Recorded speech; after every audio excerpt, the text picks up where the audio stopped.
In today's video, I'm going to teach you QuickBooks Online how to recover a deleted transaction. While QuickBooks Online doesn't let you undelete a transaction with a single click, it does give you everything you need to rebuild it accurately.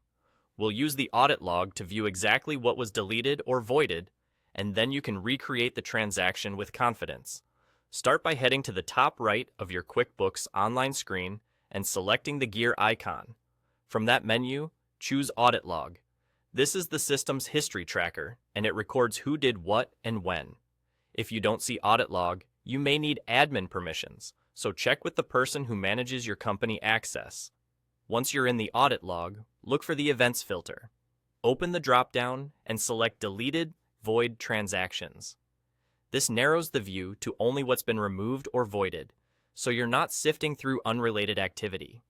You can also adjust the date range to speed things up, especially if you know roughly when the change happened. You'll now see a list of all deleted and voided transactions. Scan the list for the one you want to bring back. When you find it, click View to open the details. This is the key step. The view window shows the transaction as it existed before it was removed. You'll see information like the transaction type, date, customer or vendor, amounts, categories or items, tax, memo, and any other relevant fields. Keep this window open so you can copy the details. A helpful tip is to open a second tab with your main QuickBooks screen so you can reference the audit log while you recreate. Use the same transaction type and carefully enter the same date, amounts, accounts or items, and any notes. If the original had multiple lines or specific classes or locations, mirror those as well.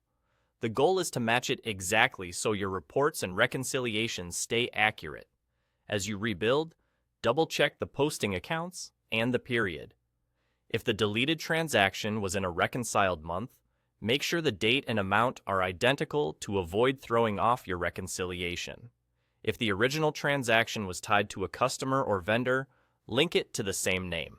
If it affected inventory or sales tax, replicate those settings to keep counts and filings correct. When you're done recreating, review your work against the audit log one more time. That's it. You've effectively restored the transaction by entering it again with the original details. And there you go, that's all. Now you know how to use the audit log to recover a deleted transaction in QuickBooks Online by recreating it accurately.